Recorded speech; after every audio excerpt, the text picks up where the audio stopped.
Courage Unlimited, and I'm your host, Chad Ikes. Today's video is going to be a little addition to the video I did yesterday about basically taxes, California's exit tax. But I do want to start by saying I got an email saying I had a comment to that video. And so I looked at it, and the comment was, I don't find this video, interesting or thought-provoking. And I responded to it, which my response was, okay, I mean, thank you for commenting. Sorry you didn't find it either of those things. But then I looked later and it was taken off of my YouTube channel. I did not do that. I did not see where that was offensive. I did not see where that comment was bad. So he didn't agree with it. So he didn't find it interesting or thought-provoking. Okay, that's his opinion. I didn't find any disrespect or have any problems with the post. I'm not sure why YouTube took it down. I don't really know their rules and regulations very good on that kind of stuff. I didn't have any issues with it. And if that gentleman that posted that hopefully watches this video, I don't know if he will, if he didn't find the other one interesting. But hey, sorry, I would not take that down. You expressed your feelings and your thoughts, and that's fine. A lot of what I post on here, I know that people are going to disagree with, and I welcome them to comment and say their own feelings on it. So what I wanted to get back to on that video, I had some other thoughts after I posted that video, and so thought I would do this kind of a little part two to that last one. You know, with all the taxes, the tax stuff going on, and the fights for socialism or more socialist type government and more government, I keep coming back to these thoughts that I'm having, and I don't know if people are really I would like to understand more, and I'm trying to understand more how these people think socialism is going to work. I did watch a video one time where the gentleman talked about how, yes, socialism hasn't worked in the past, but it gets better and better each time they try, and and his example too was capitalism didn't work the very first time either. Which kind of makes sense. I mean, that I can see the logic in that thought process, but I still don't see the logic in how socialism is actually going to work. With these new taxes and this theory of taxing the rich to share the wealth or have more of a wealth equality, what I don't understand is how people think socialism is going to solve that problem, because in a capitalist society, the big business owners end up making a lot of the money, and they make lots of money.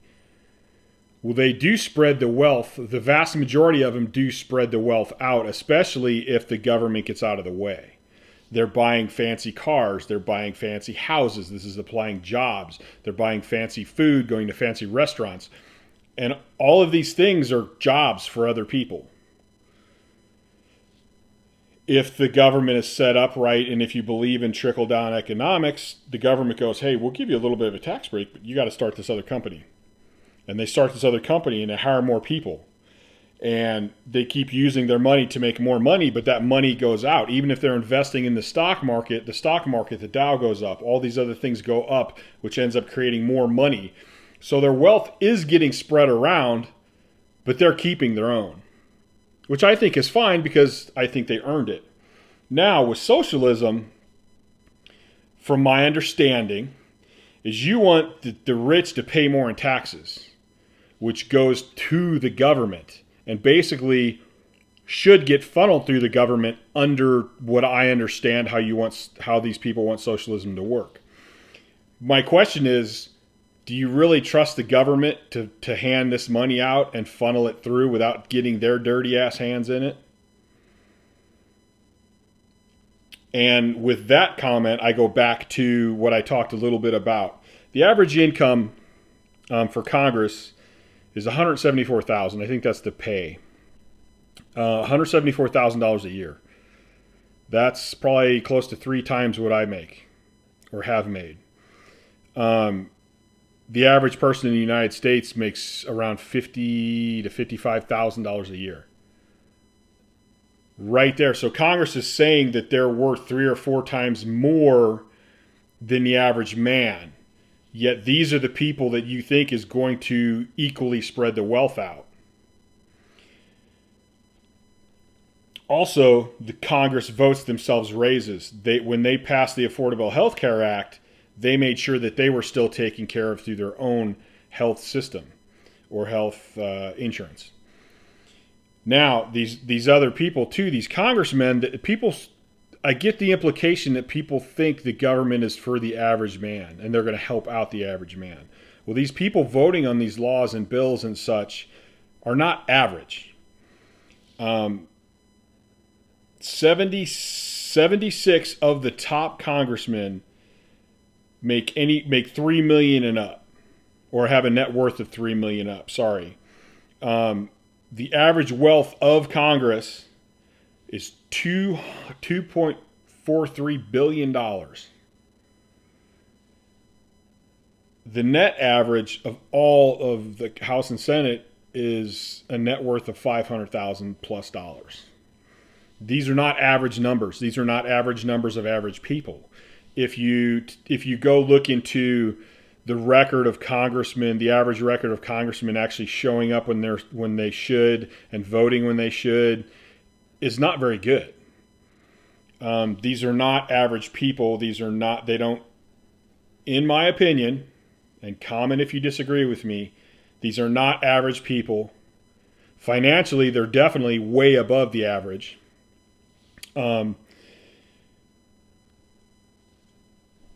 Their work, the job, how they show up, they get limo rides to and from work on top of this $170,000.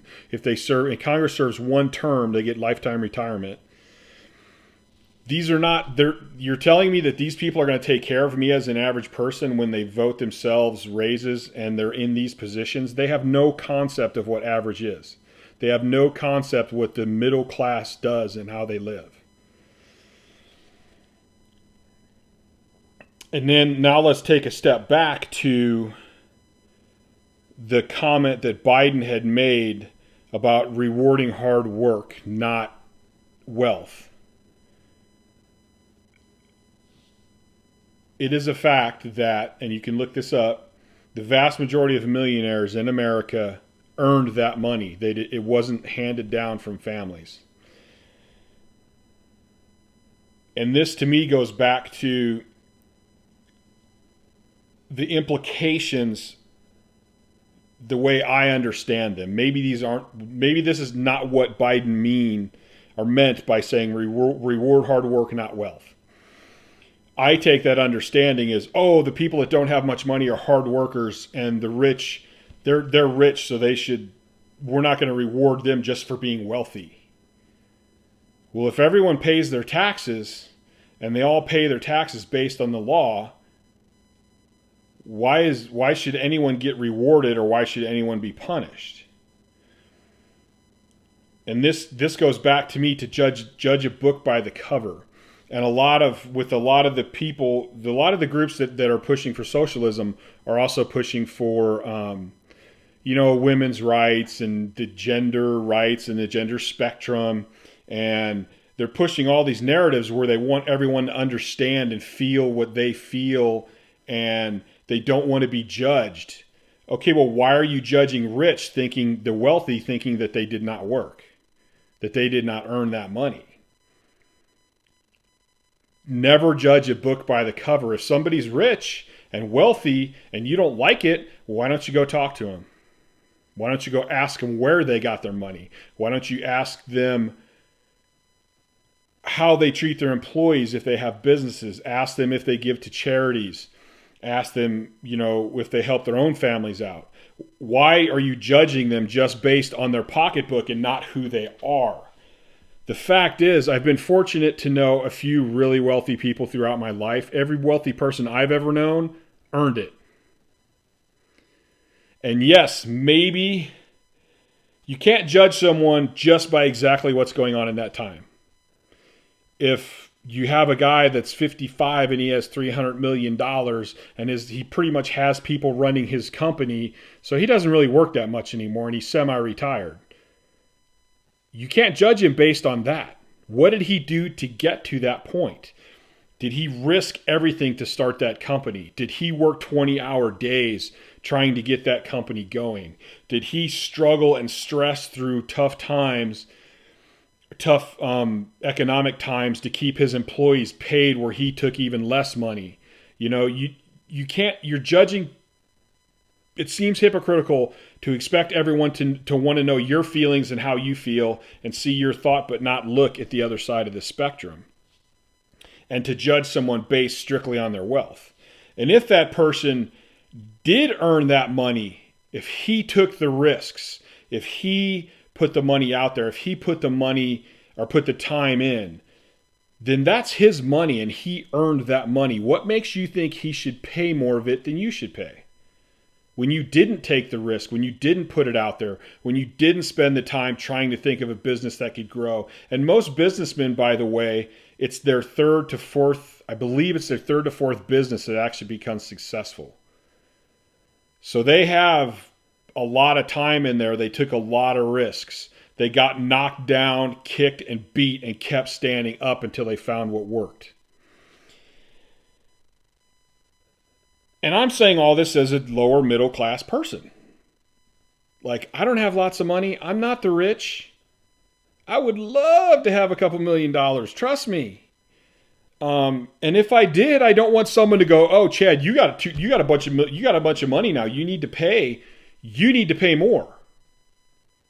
Why? Because I worked for it? Because I tried and tried and tried? I mean, right now, this will be my fourth business I'm trying to start right now. Some of them kind of worked but didn't pan out like I wanted. Some of them, I had some EPA laws change in one of my businesses that I decided it wasn't worth it anymore, but I keep trying. And now this brings me up to another point.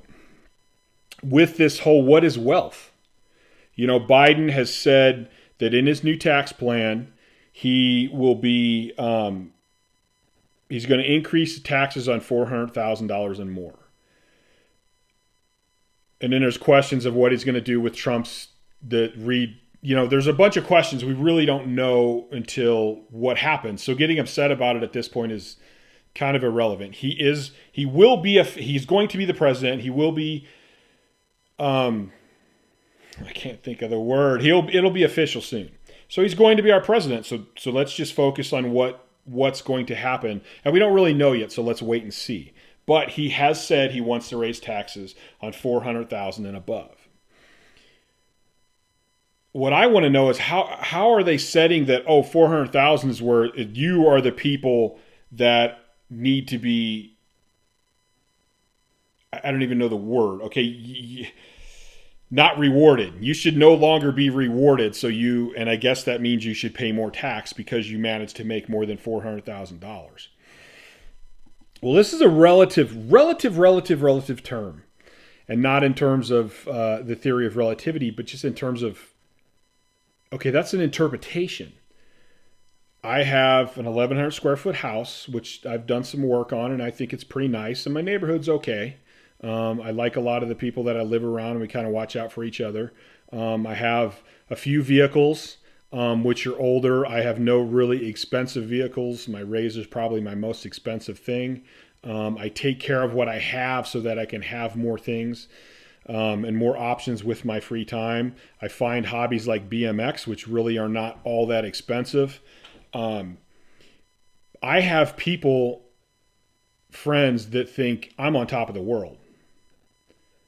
They're like, "Chad, man, you have a truck and a car, and then you have your Jeep, you have a motorcycle, you own your own home," which I have a mortgage, I'm paying on my own home.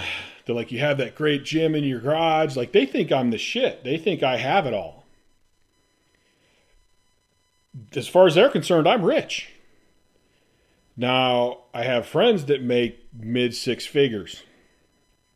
I have a couple friends that make way more.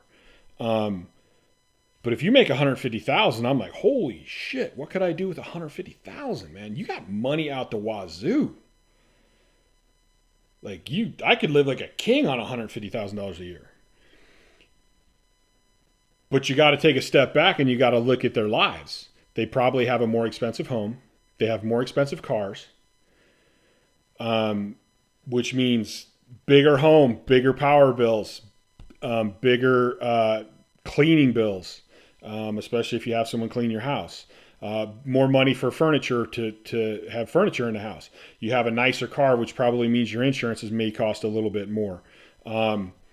You probably have a better car, you put better gas in it, which costs a little more. Now you have a bigger yard, you have more cost in landscaping. You know, you have that nicer car, which needs better tires, so you have more money in tires. So just because you make more money doesn't necessarily mean you have more money. There's a lot of people that make really good money that are in debt up to their butt, which I can say I'm not in debt. So in some ways, maybe I'm richer than they are. Because at this point in my life, I try to save up and not get loans for things, but buy them outright. So this is what I'm saying. It's relative. And so if you make $400,000 a year, $400,000 a year, then that's a lot of money, man. Like I could put some serious retirement money away if I made $400,000 a year. Serious money. But that doesn't mean they're rich. And who's to say that they don't work? Maybe they work 14 hours a day. Maybe them and their wife both work 14 hours a day. Maybe they have to travel a lot to make that kind of money. We don't know. Why should they pay more when we're judging them basically, here's the money you make, you should pay more in taxes. Why? Where does this concept and idea come from? And then if we're looking at this idea, we got to take the emotions out of it, okay? You look at what I make, and I go, hey, you make $150,000 a year, you got a ton of money, man. You should be paying more into taxes. What is at that point, if that's how you feel, what does the number matter? Why is there a deadline? Oh, well, you have $36 million in wealth, so you have to pay an exit tax to leave California. Why? The principle is the same. At least the principle that I'm explaining. It doesn't matter how much money you make. Just because you make more money doesn't mean you should pay more. Everybody should pay the same. And on the flip note of that, in my last video, I talked about how people actually get money back. They don't pay any taxes and get money back at the end of the year. Well, that doesn't seem fair to me either. We should all pay an equal rate. And if that's a percentage, then the richer you are, the more money you're going to pay, even though you're paying the same percentage. This is one of those things I can keep talking about. I want my point and comment if you don't like it, comment if you disagree with it. Change my mind, basically. I'm a very hard-headed person, but if you bring up valid points, they're valid points, and I have to recognize that because I try to put my emotions to the side. And trust me, I have emotions, and I have some very emotional feelings sometimes where I have to step back and go, wait a minute, is this logical? Just because I hate this and don't like this, does it mean it's wrong? No, it doesn't mean it's wrong. You know? So I'm trying to look at this from a very logical standpoint, and I don't understand why wealth should be punished. Like, we should all pay our fair share, and that doesn't mean you make more so you pay more. You know, the system is set up in order to do the best for the country and for society. That's how our tax system was set up, based on trickle-down economics. Now, if you want to argue that, we can definitely argue that because I can see a lot of different sides on because the way trickle-down economics works, yeah, it's all, there's definitely some, you can find some hard facts, but there's always little tweaks in there where I could go, okay, yeah, I mean, because basically if you go a standard tax rate for everybody, that's not necessarily trickle-down economics. Trickle-down economics is you give rich people a reason to spend their money, and that money trickles down, and it does. But I'm not sold on trickle-down economics because I believe in an even tax rate for everybody. So yeah, this is hard to give a solid, here's how I feel. I mean, I can't give you that. Here's how I feel. I think everyone should pay the flat tax rate. Done. That's it. It should be nice and easy. Everybody knows this is what I made. This is what I pay. End of story. But you know, I've had people have actually I was against the tax breaks for children and stuff for a long time. I hated it because I was single. And I'm like, why should these people, it's their choice to have kids. Why should they get a tax break? But from a financial standpoint, one of my very intelligent friends convinced me that they do that because those are future taxpayers. And by giving their parents the break, they're giving people an initiative to have more children. Like, hey, if you have a kid, we're going to give you a little tax break, a little initiative. Here you go. And now that person is going to pay way more in taxes over their lifetime than that little bit of money that they gave them off because they had a child. So from a business standpoint, for making more money, for growing the country, that was a solid thing. So even that, then if you're going to talk about, okay, if there's a flat tax rate across the board, are you still going to do standard deductions? Are you still going to have write-offs? So you're going into many, many, many different things that I could continue to keep talking about. But I'm going to end this video right here. This is just a little two-parter. Hopefully give people something to think about. Comment, man. Let me know. Do you think I'm full of shit? Do you think it's good? If anything, you know, like the person said on the last one, he didn't think my other video was thought-provoking at all, which could be good or bad. Maybe it wasn't thought-provoking because that's stuff he's already thought of. And if that's the case, it would be a boring video and it would be not thought-provoking. But it's just how I see it. I'm putting it out there. I have a channel. I have a little extra time. Hopefully somebody will comment something, make me think a little more. And who knows? I'm going to change my mind about it. All right, guys. I'm out of here. Have a great day. Talk to you later.